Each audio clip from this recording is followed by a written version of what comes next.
హైదరాబాద్‌లో హైడ్రా వ్యవస్థ మనకి ఎలా ఉందో చూస్తున్నాం. అయితే ఈ క్రమంలో రంగనాథ్ గారి పైన కోర్ట్ ఎలాంటి వ్యాఖ్యలు చేస్తుందో చూసాం.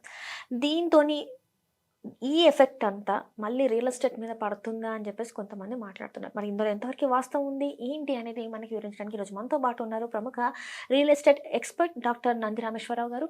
నమస్కారం సార్. సార్ ఏదైతే కోర్ట్ ఎప్పుడైతే రంగనాథ్ గారి గురించి కొన్ని వ్యాఖ్యలు చేశారో, అంటే రంగనాథ్ గారిని తీసేయండి విధుల నుంచి వెళ్ళి 5 స్థాయి వ్యక్తిని పెట్టండి అని చెప్పేసి మాట్లాడిందో, దీని తర్వాత మళ్ళీ ఒకసారి రియల్ ఎస్టేట్ పరిస్థితి ఏంటి అనేది ఒక ప్రశ్నార్థకంగా మారింది. ఏంటంటారు సార్? ఎట్లా ఉంది అసలు ఇప్పుడు?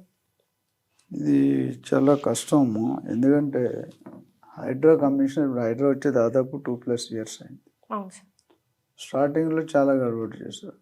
ఇంటెన్షన్ ఈజ్ గుడ్ అంటే అక్రమ కట్టడాలు కానీ అక్రమ ప్రాపర్టీస్ కానీ మనం కాపాడడం ధ్యేయంగా హైడ్రా అనేది డిసాస్టర్ అండ్ అసెట్ మేనేజ్మెంట్ పెట్టినప్పుడు ఏమైందంటే కొంత ఫస్ట్ ఒక 3-4 నెలలు కొద్దిగా ఆందోళన కలిగించింది.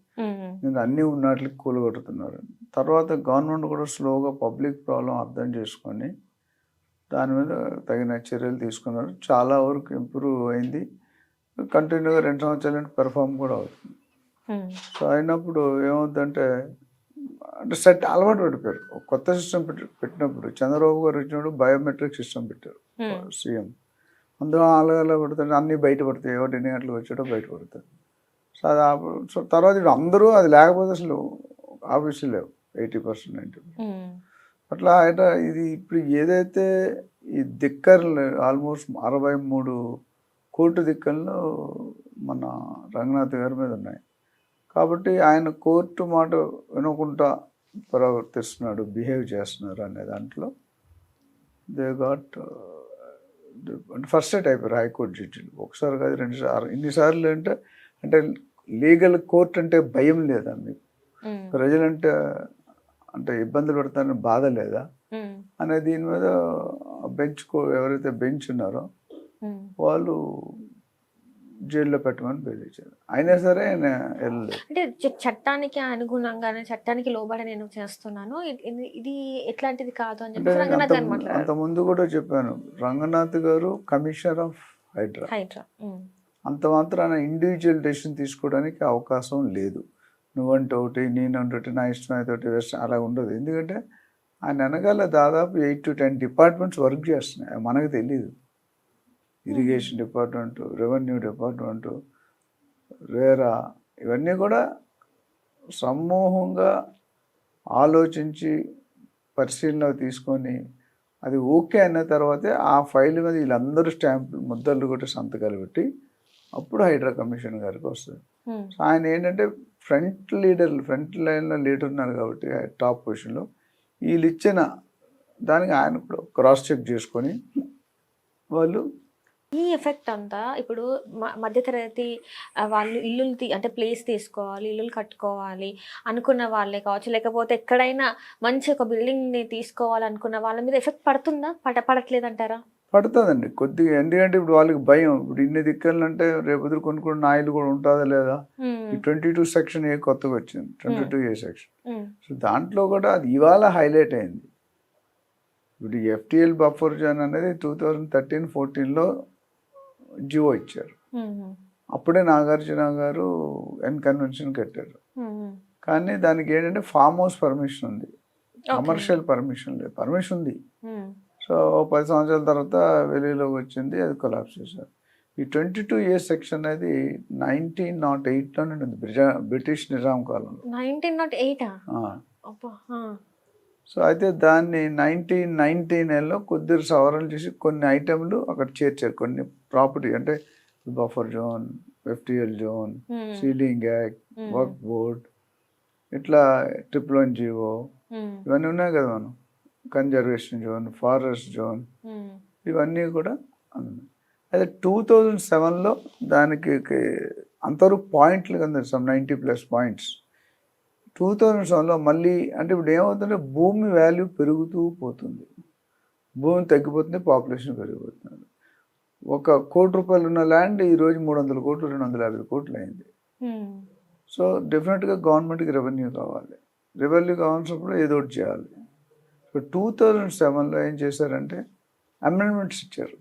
ఈ 2022A ఇది 22B 22C 22D 22 ఈ వరకు ఆ క్లాజెస్ని అమెండ్ చేశారు కాన్స్టిట్యూషన్ పాలసీని.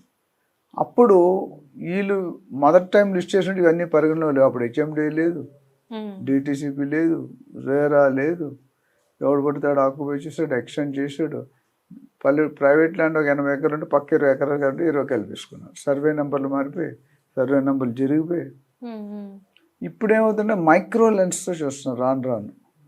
సో ఎప్పుడైతే అంతకుముందు 20 సంవత్సరాల ముందు ల్యాండ్ కొనుక్కొని బిల్డర్ కానీ మనం ఇల్లు కట్టుకుంటే అది జోన్లో ఉందని ఎవరికి తెలియదు ఫస్ట్. సో ఇప్పుడు వెతుకుతూ ఇంప్రూవ్ అవుతూ ఆ డిజిటల్ స్టోర్ వచ్చాక కొన్ని లోపాలు కనిపిస్తున్నాయి. దానివల్ల ఇప్పుడు రిజిస్ట్రేషన్ అయిపోయిన వాళ్ళకి ఏం చేయలేరు, కానీ వాడు అమ్మాడాలంటే ఇటుకి ఉండాలి. సో హైడ్రా కమిషనర్ వరకు ఈ official IPS officer very senior most one of the well disciplined officer. కాకపోతే కోర్టు సవాల్ చేశాడు కాబట్టి ఆ decision court can take decision any political leader. అంటే ఇప్పుడు సార్ చెప్పిన దాని ప్రకారం ఏంటంటే నేను అవుటర్ దాటేసాను, మొత్తం ఇన్నర్లోనే ఉంటుంది, అవుటర్ పరిధి నాది కాదని చెప్పేసి మాట్లాడారు. ఇప్పుడు ఈ పరిస్థితి ఇప్పుడు ఏదైతే ఆయన జోన్ ఏదైతే ఉందో అక్కడ పరిస్థితులు ఎట్లున్నాయి రియల్ ఎస్టేట్ అంటే ఇప్పుడు ఈ 3 సంవత్సరాలు ఏదైతే ఉందో ఈ 3 సంవత్సరాలలో ఏం జరిగింది అంటే హైడ్రా పెట్టిన కాలం నుంచి ఇప్పటి వరకు ఎంతవరకు పుంజుకుంది real estate? Real estate initial దాంట్లో కొద్దిగా స్లో డౌన్ అయింది. తర్వాత 100% స్పీడ్లో రాలేదు, కానీ కొద్దిగా సెటిల్ అయ్యారు పీపుల్. కొద్దిగా వాళ్ళు కొల్చేటప్పుడు కూడా కొద్దిగా ఆలోచించి మరింత పరిశీలన చేసి 1-2 సార్లు చెక్ చేసుకొని చేస్తున్నారు. అయితే మొత్తం పెరిగిందంటే మొత్తం పర్లేదు. ఇప్పుడు కొద్దిగా పెరుగుతూ సెటిల్ అయ్యే టైం వచ్చేసరికి గవర్నమెంట్ మారిపోయి కొత్త గవర్నమెంట్ వచ్చిన తర్వాత 2 సంవత్సరాలు బట్టి మనకి ఇంపాక్ట్ అనేది కనిపిస్తుంది. ఇప్పుడు ఏమైంది ఇంపాక్ట్ ఇప్పుడే సెటిల్ అయ్యారు స్లోగా. ఇప్పుడు గ్లాస్లో ఇసుక వేసిన రాళ్ళు స్పీడ్గా వెళ్తాయి, ఇసుక స్లోగా వెళ్తుంది నీళ్ళు. అయ్యేటప్పటికి ఇది వచ్చేసరికి మళ్ళీ మూలిగి నాకు అంతా అటకే పడినట్టు అయింది. నేను మళ్ళీ భయపడుతున్నారు మనది ఏ జోన్లో ఉంది, ఏ సెక్షన్లో ఉంది, మళ్ళీ మనం కొనుక్కునే వాళ్ళు అనేది కొద్దిగా కన్ఫ్యూజన్ అరైజ్ అయింది. దానివల్ల మళ్ళీ కొద్దిగా స్లో డౌన్ కానీ స్పీడ్ అయ్యే వచ్చాను లేవు. అయితే ఇప్పుడు ఏంటి ఇంతకుముందు హైదరాబాద్ లేక్ వ్యూ అనే అపార్ట్మెంట్ పేరు అంటే లేక్ వ్యూ అని ఎవడు పెట్టట్లేదు, భయపడుతున్నారు. లేక్ వ్యూ అంటే FTL జోన్, కస్టమర్ రాను. ఇప్పుడు ఏమైందంటే అమ్మే వాళ్ళకి ఇబ్బంది. దాదాపు 30 లక్షలు ప్రాపర్టీస్ పైన 22 ఏళ్ళు వచ్చారు. అట్లా హైదరాబాద్లో కూడా కొన్ని చేరుతున్నాయి, ఒక్కొక్కటి ఎదుగుతూ. కాబట్టి అక్కడ ఏమవుతుందంటే కొద్దిగా అంటే మరి రంగనాథ్ గారు ఇప్పుడు ఎక్స్ప్లెనేషన్ వాళ్ళు అంటే జైలుకి వెళ్ళి ఉండాలంటే ఆయన హైకోర్టుతో ఫైట్ చేస్తున్నాడు. కానీ మొన్న కూడా కొన్ని పేదవాళ్ళ ఇంటి మీదకి బుల్డోజర్స్ వెళ్ళినాయి. ఇది రోజుకి రియల్ ఎస్టేట్ మీద ఇంపాక్ట్ పడుతుంది, రియల్ ఎస్టేట్ రంగం అనేది కుదేలు అవుతుంది అనే వార్తలు ఎక్కువ వినిపిస్తున్నాయి. అది మనం ఏం చేయలేము, ఎందుకంటే state government, central government, public opinion ఇవన్నీ మారుతూ ఉంటాయి. ఈయన నేను చేసేది కరెక్ట్గా చేస్తాను, నేను ప్రూవ్ చేస్తాను. మన వేరే ఛానల్ ఒక ఆయన సీనియర్ యాంకర్ అడిగితే మీరు ఇష్టమైన వాళ్ళు కూలగొట్టట్లేదు, ఇష్టం లేని వాళ్ళు కూలగొడుతున్నారు అంటే మినిస్టర్లు కానీ, ఎమ్మెల్యేలు కానీ, ఎంపీలు కానీ, పెద్ద బిజినెస్ అంటే ఆయన ఏమన్నాడంటే నా ఏరియా వరకు గండిపేట ఆయన ఏమంటాడు, గండిపేట ఒక FTLలో ఫామ్ హౌస్ ఉంది, మీరు ఎందుకు కూలగొట్టలేదు, పేర్లు నేను చెప్పట్లేదు అని అన్నాడు. మీరు నాకు ఇవాళ ఇప్పుడు నాకు చూపించిన నాకు అది నా జోన్లో ఉంది, అది తప్పులో ఉందంటే మీ ముందే కూలగొడతాను అన్నాడు. నాకు పరిచయాలు చుట్టారుగాలు ఏముండవు. మాట వేరే IPS officer we do our job correctly. చాలా మంది అంటే ఇప్పుడు మనం కాకపోయినా చాలా మంది ఆధారాలు చూపెడుతున్నారు కదా సార్. అది ఆధారాలు చూస్తే అన్ని డిపార్ట్మెంట్లో ప్రూవ్ అవ్వాలి కదా. ఇప్పుడు నువ్వు ఒక దాంట్లో వచ్చి ఒక డిపార్ట్మెంట్ మ్యానిపులేట్ చేస్తున్నారు, అది పాజిటివ్గా చేస్తున్నారు, నెగిటివ్గా చేస్తున్నారు. సో మ్యానిపులేట్ చేస్తే కాదు కదా. రైట్. సో మొత్తానికి మరి హైదరాబాద్లో ఎట్లా ఉంది సార్ 22 సెక్షన్ A కూడా వచ్చిన తర్వాత ఆల్ ఇన్ పాజిటివ్ ఇంటెన్షన్ చేసే విధానం. సడన్గా రిజిస్ట్రేషన్ అవసరం ఉంటే వాడు గుర్తిసేవాడు కూడా నీకు ఏదైనా చివరి కోరుకుందా అంటారు, మీ భార్యతో మాట్లాడతావు, మీ కొడుకుతో, ఇది అడుగుతారు. ఇక్కడ మిస్టేక్స్ మాకు అనిపిస్తుంది అంటే గవర్నమెంట్ పెట్టేటప్పుడు దాన్ని ఇప్పుడు ఒక టాటా గ్రూపు ఒక కొత్త ఆయిల్ లాంచ్ చేస్తాను kg ప్యాకెట్. ఆయన ఏం చేసినా 1000-2000 ప్యాకెట్లు ఒక ఏరియా వెళ్ళి పంచిపెట్టేస్తాడు, దాంతోపాటు చిన్న ఫామ్ ఇస్తాడు. ఇది వాడండి 1 వీక్ రాసి మీకు ఆ నూనె బాగుందా లేదా, ఏది ఎక్కువ ఉంది, ఏది తక్కువ ఉంది, ఫ్రై అవుతుందా, అవన్నీ అడుగుతుంది. ఆ రిపోర్ట్ తీసుకొని ఆయన కరెక్ట్ చేసిన అప్పుడు లాంచ్ చేస్తారు జనరల్గా. ఇక్కడ అలా లేదు, ఒక శాంపిల్స్ పంపిస్తారు అయితే. పంపిస్తారు పెద్ద పెద్ద కంపెనీలు, దాని ఫీడ్బ్యాక్ తీసుకుంటారు. ఇది బాగానే ఉందని వేడెక్కడానికి ఎక్కువ టైం పడుతుంది, లేకపోతే కొవ్వు పదార్థం ఎక్కువ ఉంది, ఎన్ని ఎగ్జాంపుల్స్ ఉన్నాయి టెక్నికల్గా. సో దాన్ని టెస్ట్ చేసుకుని ఆ ఫీడ్బ్యాక్ మళ్ళీ ఒకసారి ట్రయల్ రన్ చేస్తే మళ్ళీ పనిచేసి ఆ ఫీడ్బ్యాక్ 100% పాజిటివ్, 90% పాజిటివ్ వస్తేనే తీసుకోవాలి. 20% యాక్సిడెంట్ 80% యాక్సిడెంట్ కరెక్ట్ కాదు. అంటే ఇప్పుడున్న టైంలో యుద్ధం అనేది చాలా మనం చూస్తున్నాం సార్, ఎట్లా ఉంది యుద్ధ పరిస్థితులు ఎలా ఉన్నాయి ఏంటనేది. అయితే బిజినెస్ రకంగా చూసుకున్నట్టయితే ఇప్పుడు రియల్ ఎస్టేట్ మీరు చెప్పినట్టు ఇక్కడ రియల్ ఎస్టేట్ రంగంలో పెట్టుబడులు పెట్టడం కన్నా గోల్డ్ మీద ఇన్వెస్ట్ చేయడం చాలా మంచిదని చెప్పేసి కొంతమంది భావిస్తున్నారు. మరి గోల్డ్ మీద ఇన్వెస్ట్ చేస్తే మంచిది అంటారా, లేకపోతే రియల్ ఎస్టేట్ రంగంలో ఇన్వెస్ట్ చేస్తే ఇప్పుడు పరిస్థితులు ఇట్లా ఉన్నా కూడా రియల్ ఎస్టేట్ రంగంలోనే ఇన్వెస్ట్ చేయమంటారా మీరు మనీని? మీరు ఎలా అడుగుతారంటే క్వశ్చన్, ముందుకెళ్తే గొయ్య వెనక్కి వస్తుంది నెయ్య. ఎందుకు? స్వీట్ షాప్కి వెళ్ళి ఏ స్వీట్ బాగుంటుంది అంటే ఏం చెప్తాడు? ఇది 4 రోజులు పాడైపోయింది సార్, ఇది ఇవాళ ఫ్రెష్గా వచ్చింది సార్ అని చెప్తాడా? చెప్పడు కదా. సో మీ యాంకర్స్ కొన్ని క్వశ్చన్ వేసినట్టు తికమక అని అడుగుతారు, కానీ మాకు క్లారిటీ ఉంది. ఎందుకంటున్నానంటే బేకరీలో కానీ స్వీట్ షాప్లో కానీ మీరు ఓనర్ అంటే అన్నీ బాగున్నాయి సార్ అంటారు. ఇక్కడ ఇది అక్కడ అది, ఇక్కడ అమ్మాయి తింటుంది, ఇక్కడ అబ్బాయి, అవి ఏమి ఉండవు. సో మన దాంట్లో కూడా ఎక్కడ రియల్ ఎస్టేట్ ఎప్పుడు కూడా ఎన్నటికీ ఎవర్ గ్రీన్. అందుకని మీకు గ్రీన్ మ్యాట్ వేసేది, రోటీ కప్పడా మొగ, తిండి బట్ట కూడా. సో అయితే కొన్ని జాగాల్లో త్వరగా అప్రిషియేట్ ఉంది, కొన్ని జాగాల్లో నెమ్మదిగా అవుతుంది. దానికి infrastructure, surrounding developments, location developments, highlights, industry, employment, salary, అవన్నీ కూడా అవుతాయి. గోల్డ్ గత 1.5 year తీసేస్తే కనుక గోల్డ్లో అంత పెట్టుబడి పెట్టి అంత లాభం వచ్చింది, పెట్టుబడి పెట్టారు, లాభం అయితే అంత రాలేదు. రియల్ ఎస్టేట్ ఎప్పటికీ, ఎందుకంటే జూబ్లీ హిల్స్ 1975లో 1 year ఎటు ₹11, ₹12 గజం. ఈరోజు 4 లక్షల రూపాయలు, 5 లక్షలు కూడా చెప్తున్నారు. ఎన్ని రెట్లు పెరిగిన కూర్చొని లెక్కొట్టడానికి నీకు టైం పడుతుంది. గోల్డ్లో 1950లో ₹30 ఉండేది గోల్డ్, 1993లో 4,500, 24 క్యారెట్, 2011-12లో 28,000, సుమారు ఒక 500 ఇటు ఉండొచ్చు. కరోనాలో 50,000-60,000, ట్రంప్ రాకముందు 70,000, ట్రంప్ వచ్చాక 1,89,000కి వెళ్ళింది, ఇప్పుడు మళ్ళీ 1,40,000 దగ్గర కోట్లు. సో ఇది తాత్కాలిక పెరుగుదలే, బేస్ లెవెల్కి వస్తే మళ్ళీ తగ్గిపోతుంది. సో గోల్డ్లో ఎంత స్పీడ్ అయిందో రియల్ ఎస్టేట్ 10 times స్పీడ్గా అయింది. అంటే ఎప్పుడు కూడా రియల్ ఎస్టేట్ ఒక 1 or 2 periods సీజన్ తప్ప ఎప్పుడు కోల్పోలేదు. రేటు పెరగడం స్లోతో ఎక్కువైంది, కానీ గజం ₹100 కొన్నాడు, గజం ₹20 ఎప్పుడు అవ్వలేదు. కానీ స్టాక్ మార్కెట్లో కొలాప్స్ అయింది. గోల్డ్ మార్కెట్లో కూడా మీరు చూసుకుంటే 1,89,000 నుండి 1,60,000, 1,55,000, 1,50,000, 1,40,000కి వచ్చింది. వచ్చినప్పుడు ఈ అమ్మే వాళ్ళు ఎక్కువైపోయారు ఇప్పుడు. ఎందుకంటే 70,000 కొన్నాడు, 1,80,000 లేదంటే హ్యాపీగా ₹1,00,000 లాభం వచ్చింది. లాస్ట్ ఇయర్ అంతా కొనుక్కునే వాళ్ళు బాగా ఎక్కువై రేటు పెరిగిపోయింది, ఇటు అమ్ముకునే వాళ్ళు బాగా ఎక్కువై రేటు తగ్గిపోయింది. అదొక కండిషన్. దాంతో జియోపొలిటికల్ యుద్ధాలు ఆగట్లేదు, ఆగుతాయంటారు. ఈ ఎలక్ట్రానిక్ సిగ్నైజేషన్ అంటారు, నెక్స్ట్ బాంబు వేస్తాడు, వీడు ఆడి మీద వేస్తారు, వాడు వీడి మీద వేస్తాడు. సో అన్సర్టనిటీ, కన్ఫ్యూజన్ అనేది ఏర్పడింది. డాలర్ రేట్ స్ట్రాంగ్ అయిపోతూ పోతుంది, రూపీ వీక్ అవుతూ పోతుంది.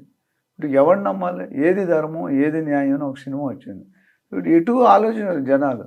ఈ బంగారం ఇప్పుడు కొద్దిగా మళ్ళీ పెరుగుతుంది, 10-20% మళ్ళీ పెరిగే అవకాశం. మ్యారేజ్ సీజన్స్ వస్తున్నాయి కాబట్టి ఆషాఢ మాసం దాటిపోగానే శ్రావణ మాసం, అది ముహూర్తాలు, అది ఇది అన్నీ వస్తాయి. కొన్ని రోజులు అయితే అక్షయ తృతీయ కూడా వస్తుంది. చాలా పండుగలు ఉన్నాయి. జూలై అయితే ఆగస్ట్ అంటే చాలా పండుగలు ఉన్నాయి. Even August 15th people are celebrating, కొంతమంది గిఫ్ట్లు ఇచ్చుకుంటారు గోల్డ్. అది తీస్తే తప్ప గోల్డ్లో ఎక్కువ పెరుగుదల లేదు.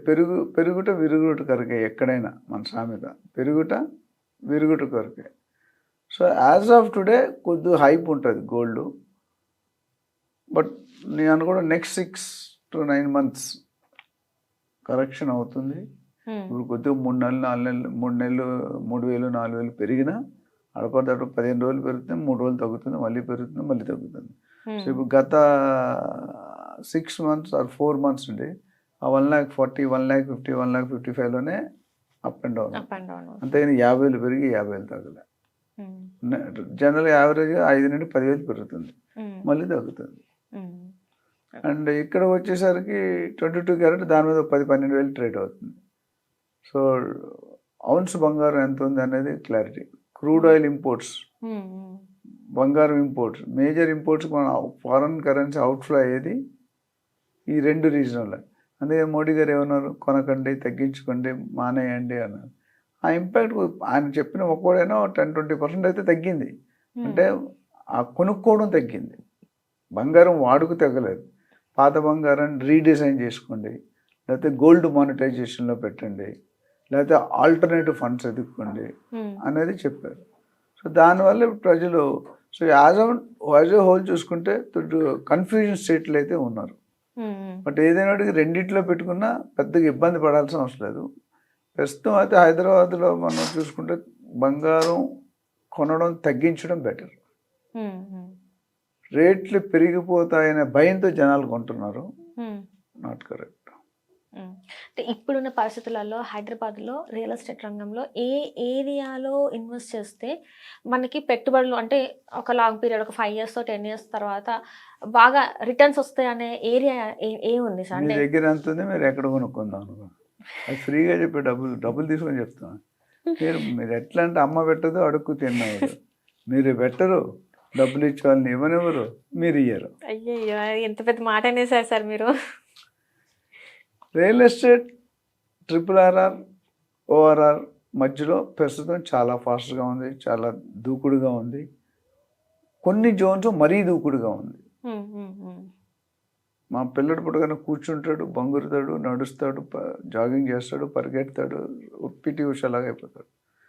ఇప్పుడేముందంటే ఎప్పుడైనా జనాలు అర్థం చేసుకోవాల్సిందంటే ఏ ప్రాంతంలో పెట్టాలనే దానికి ఒక చెక్ లిస్ట్ ఉంది. ఆ చెక్ లిస్ట్లో ఫస్ట్ లీగాలిటీ వస్తుంది, parent document, link document, mother document, shade lead ఉంటుంది. దానికి సంబంధించిన ఒక 100 సంవత్సరాలు ఎందుకో లేఅవుట్ వేసి 50 సంవత్సరాలు, ఆ 50 సంవత్సరాలు 5-10 సార్లు చేతులు మారుతూ ఉంటాయి. నువ్వు అమ్ముతావు, నేను కొంటాను కానీ ఈ మారినప్పుడు డాక్యుమెంట్స్ లింక్ అవ్వట్లేదు. అందుకని లింక్ డాక్యుమెంట్ అంటే మొదటి దానికి రెండో దానికి కనెక్షన్ లేకపోతే it is not a good document. ఎందుకు, తాతగారు సడన్గా చనిపోవచ్చు, వీళ్ళమ్మ రాస్తే పర్వాలేదు, వీళ్ళమ్మ రాయకపోతే ఆయనకి ఎంతమంది మనలు ఉన్నారు, ఎంతమంది కొడుకున్నారు, ఎవరికి కూతురికి ఇద్దాం అనుకున్నారో కొడుకు, ఇవన్నీ ఎక్కడ క్లారిటీ. సో వీళ్ళందరూ భాగస్తులు. సో అది అట్లానే నాలా కన్వర్షన్ అయిందా, సర్వే కరెక్ట్గా ఉందా, సర్వే నెంబర్ కరెక్ట్గా ఉందా, లీగల్ ఒపీనియన్ ఉందా, ఎన్కంబరెన్స్ సర్టిఫికేట్ ఉందా, బిల్డర్ రెప్యుటేషన్ బాగుందా, బిల్డర్ ఎన్ని ప్రాజెక్ట్స్ చేశారు, మనం కొనుక్కునే లొకేషన్ ఏ పర్పస్ కొనుక్కుంటున్నాం, ఆ లొకేషన్ చుట్టూ లాస్ట్ 5 సంవత్సరాల్లో ఏం డెవలప్ అయింది, నెక్స్ట్ 5 సంవత్సరాల్లో ఏం డెవలప్ అవుతుంది అనేది చాలామంది చెప్పే స్టాండర్డ్ డైలాగ్. మళ్ళీ నువ్వు నవ్వుతావు, సింహం గెడ్డం గీసుకుంది, నేను గెడ్డం గీసుకున్నాను, మిగతా అన్ని సేమ్ టు సేమ్. ఎందుకంటున్నానంటే ప్రాపర్టీ కొనుక్కున్నప్పుడు డబ్బులు సంపాదిస్తున్నారు ఎంతో కష్టపడి, కానీ ఇన్వెస్ట్ చేసేటప్పుడు సరైన మార్గంలో, సరైన గైడెన్స్లో, సరైన రూల్స్తో, సరైన డాక్యుమెంట్ చూసుకుంటారు. దీనివల్ల ఇబ్బంది పడుతున్నారు. ఇప్పుడు హైదరాబాద్ ఇప్పుడున్న పరిస్థితిలో సేల్స్ స్లో ఉన్నప్పటికీ మొత్తం భారీగా ఏం తగ్గిపోలేదు. రేట్లు పెంచారు ధైర్యం చేసి గవర్నమెంట్. 177 కోట్లు ఉన్నది 237 కోట్లు చేస్తారు వితిన్ 1-2 monthsలో. So real estate is going, it continues to do. మీరు రియాలిటీగా అంటే మీరు సబ్ రిజిస్టర్ ఆఫీస్కి వెళ్ళి మీరు ఫిజికల్ ఒక రోజు ఉండి చూడండి ఎంతమంది వస్తున్నారు. చాలా వరకు ఏమన్నారు, కొనుగోలు తగ్గిపోయింది, అమ్ముదామంటే సరైన ప్రైస్ రావట్లేదు, కొనుగోలుదారులు కూడా తగ్గిపోయారు. కరెక్ట్, డెఫినెట్గా. ఎందుకంటే ఒకప్పుడు ఎంతమంది కొనేవాళ్ళు, ఇప్పుడు అంతమంది కొనట్లేదు, కానీ కొనడం ఆపేయలేదు. There is difference. ఇంతకుముందు కొనేంత పర్సంటేజ్ ఇప్పుడు కొనట్లేదు. దానికి geo political, tariff, lay off, jobs, birth tourism, crude oil imports, dollar strong అవడం, కర్ణుడి చావుకి 100 కారణం. అంటే ఇది తగ్గడానికి ఇది ఒక్కటే కారణం కాదు, one of the reason. But ఇప్పటికీ మీరు మనం సంతోషించాల్సిన వార్త ఏంటంటే యావత్ ప్రపంచం కూడా హైదరాబాద్ రియల్ ఎస్టేట్ వైపే చూస్తుంది, గ్లోబల్ రియల్ ఎస్టేట్ డెస్టినీగా పరిగణిస్తుంది. మోడీ గారు ఫుల్ కోరిక ఏంటంటే సెకండ్ క్యాపిటల్ ఆఫ్ ఇండియాగా హైదరాబాద్ని పరిగణనలో తీసుకోవాలని ఆల్రెడీ ప్రాసెస్ నడుస్తుంది. సో ఈసారి అయినా కాబట్టి నెక్స్ట్ టైం ఒకవేళ మళ్ళీ కంపల్సరీ అయిపోద్ది అనుకుంటున్నాను.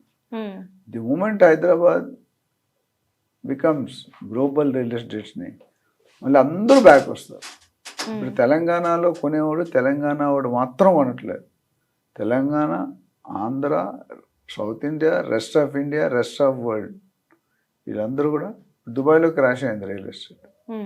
మన దగ్గర మరి కొనకపోతే బిల్డర్స్ ఎలా సర్వైవ్ అవుతున్నారు? ఇంత రేట్ ఎందుకు పెంచుతున్నారు? మరి మీకు డౌట్ రాలేదా? అంటే కొంతమంది కొన్నిసార్లు చూస్తే ఆత్మహత్యలు కూడా, బిల్డర్ ఆత్మహత్యలు అనేది ఇలాంటి ఎన్ని జరిగినాయి. ఇప్పుడు కొనేవాళ్ళు ఎంత పర్సెంటేజ్, సచ్చేవాళ్ళు ఎంతమంది పర్సెంటేజ్, అది చూడండి.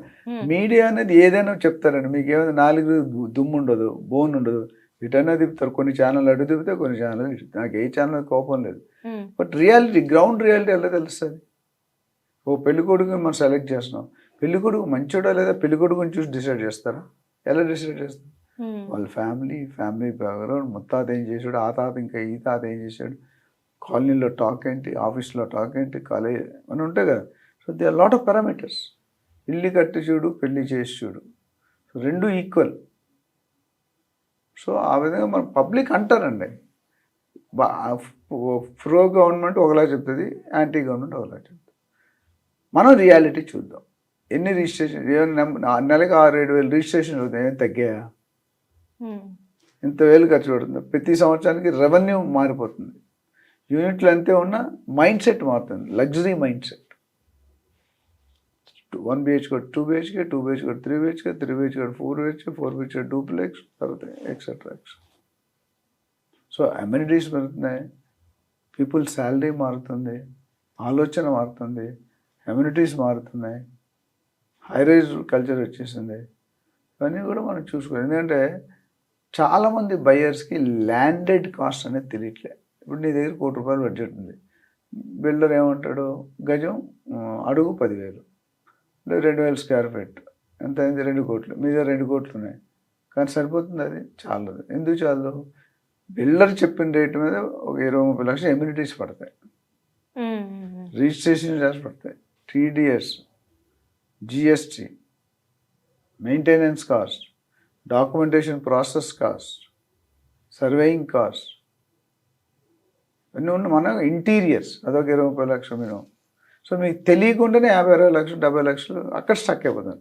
అందుకని మోస్ట్ ఆఫ్ ది కేసులో ఇల్లు కానీ పెళ్ళి కానీ లాస్ట్ మినిట్ వచ్చేసరికి మైనస్లోకి వెళ్ళిపోతారు ఫాదర్స్, ఎస్పెషల్లీ అబ్బాయిల కంటే కొద్ది కట్నం వస్తుంది కాబట్టి కొద్ది పెట్టుకుంటారు. అమ్మాయిలు తల్లిదండ్రులు ఎవరైతే ఉన్నారో పెళ్ళి అయిపోయినా మనం ఇల్లు కట్టే లాస్ట్ మినిట్లో అప్పులు చేసుకునే స్టేజ్కి వస్తాం. కరెక్ట్ క్యాలిక్యులేషన్ లేదు. ఈవెన్ ఏజెంట్ కాస్ట్ కూడా తీసుకోవట్లేదు.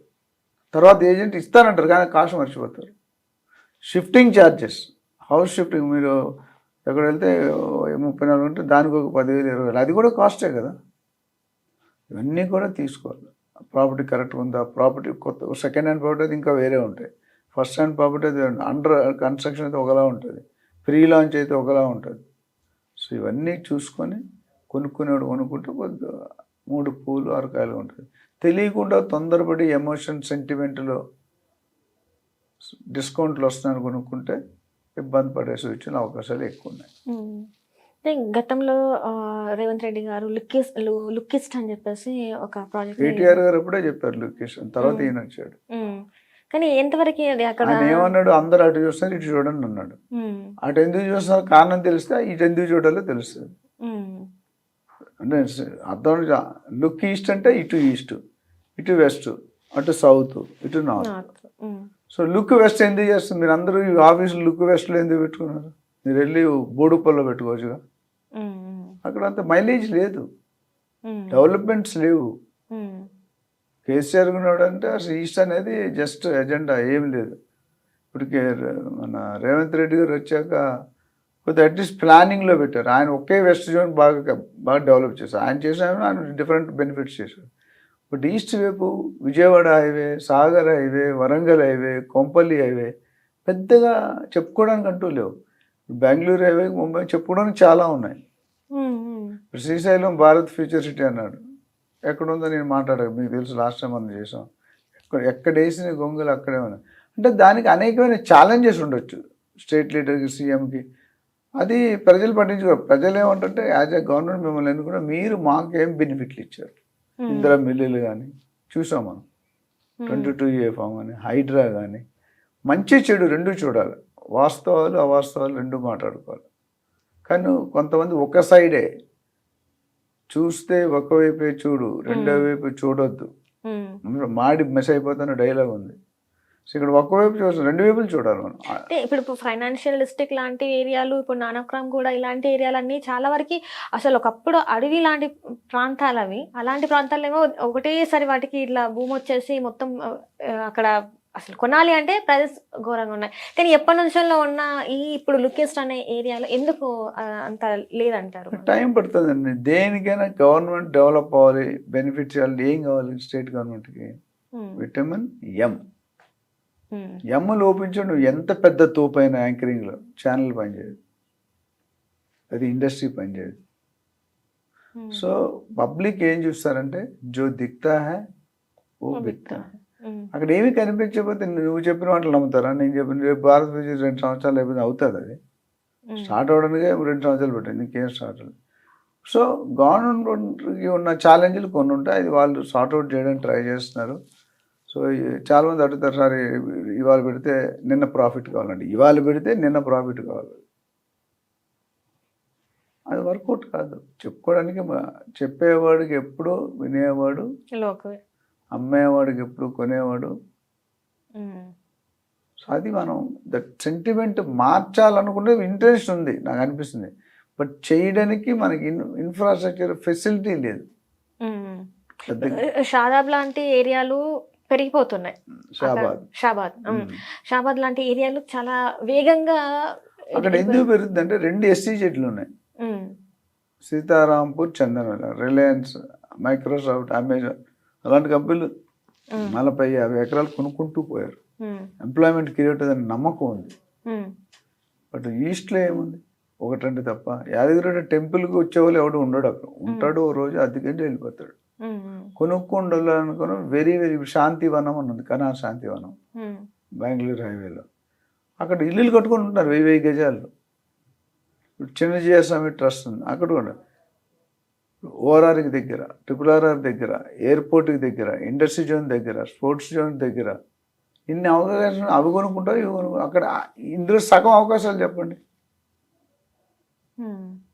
అంటే డెవలప్ అవుతుంది, బట్ పెద్ద మనం అనుకున్నంత వేగంగా అయితే వెళ్ళట్లేదు.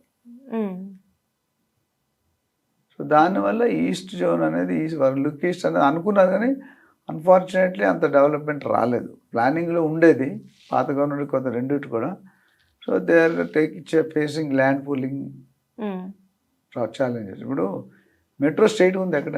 ఒక్క ప్లేస్ ఒక మెట్రో స్టేట్ ఉందని చెప్పు, ఎందుకు లేవు?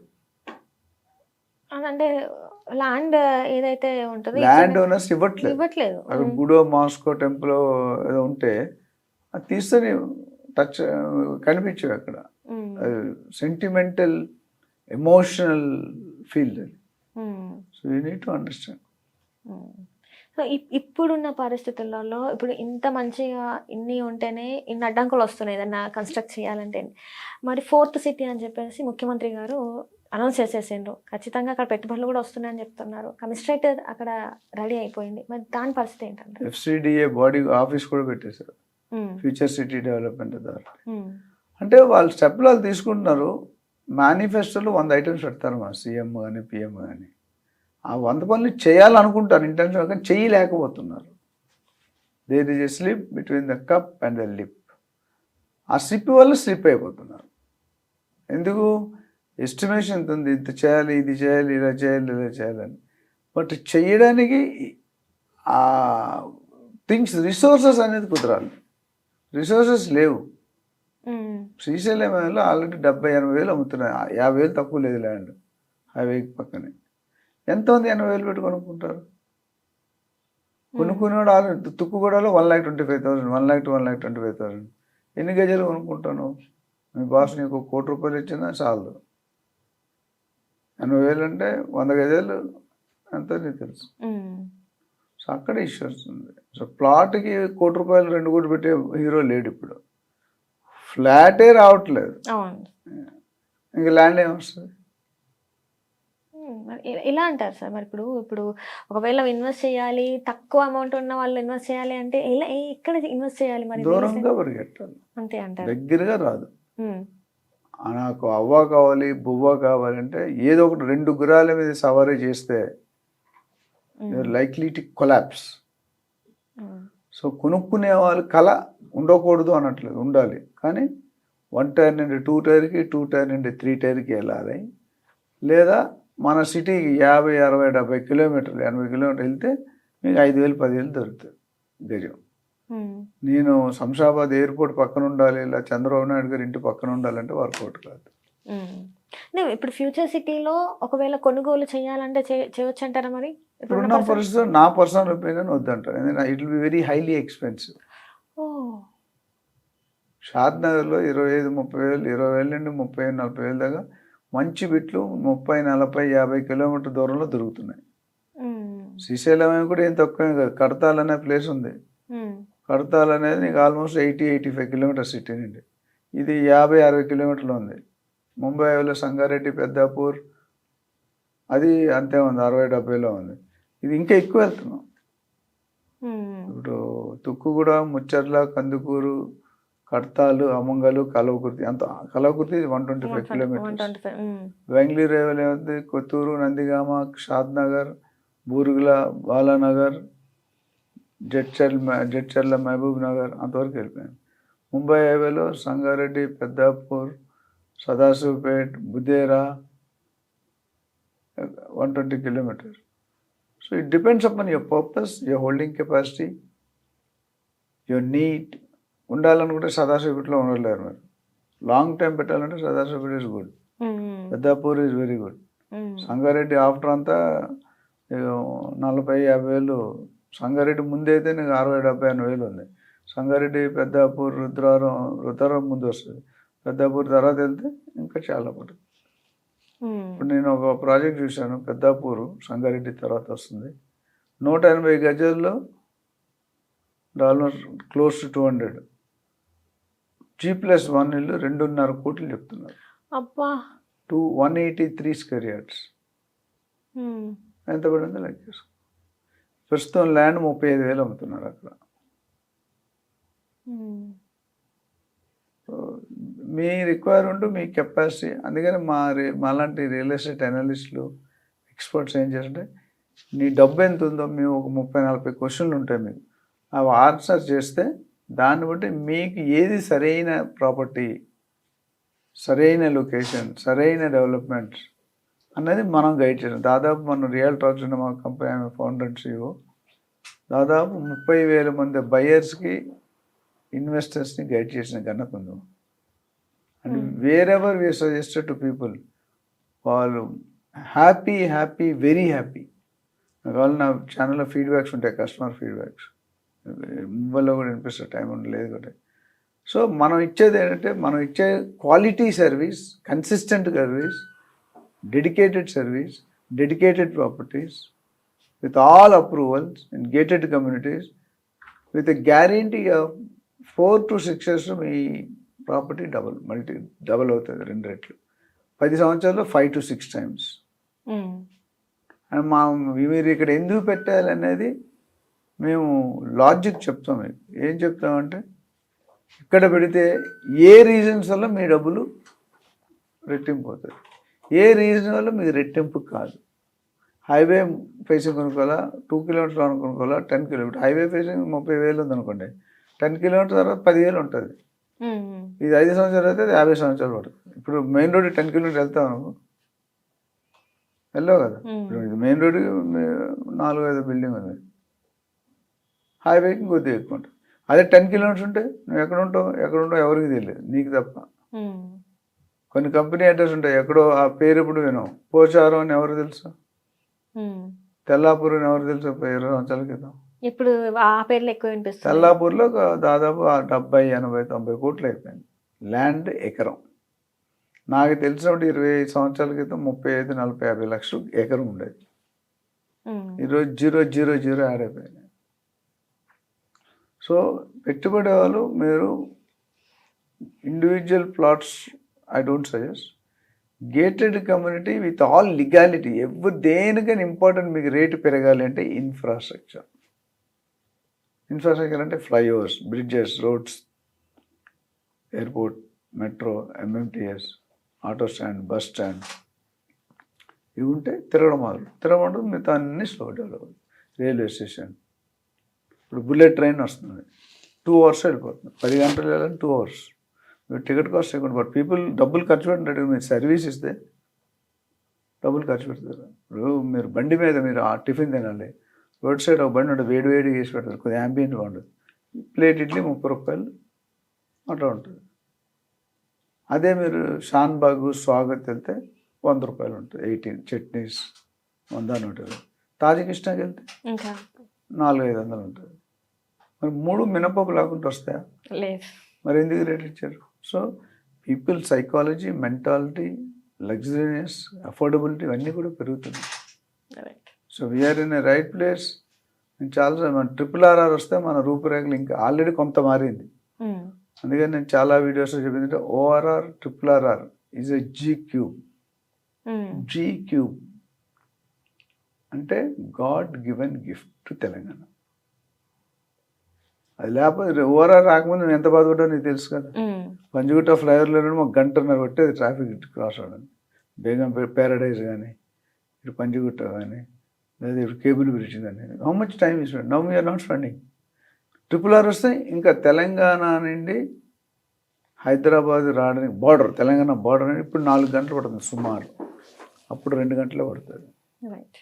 సో ఇన్ఫ్రాస్ట్రక్చర్ పెరిగితే పబ్లిక్ ట్రాన్స్పోర్టేషన్ ఉంటే ఎక్కువ. Car can go at 140 km/h. ఇప్పుడు వెళ్ళగలరు మీరు బంజారా హిల్స్, లేదా మీ హైటెక్ సిటీలో 34 వెళ్తే 50 కాళ్ళను వస్తున్నాయి జనాలకి.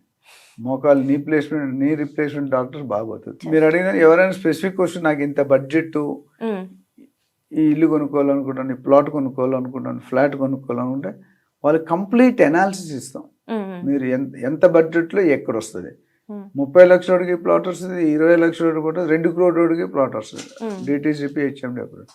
కాదే మీ అప్రోచ్, మీ అవసరం, మీ పర్పస్, మీ హోల్డింగ్ కెపాసిటీ, లోన్ ఎంత, ఇవన్నీ ఒక 50-60 క్వశ్చన్లు ఉన్నాయి. అవి అనాలిసిస్ చేసి 1 hour మీతో స్పెండ్ చేసి మీకు డైరెక్ట్ సొల్యూషన్, నా దగ్గర సొల్యూషన్ తీసుకున్నాను. Very happy.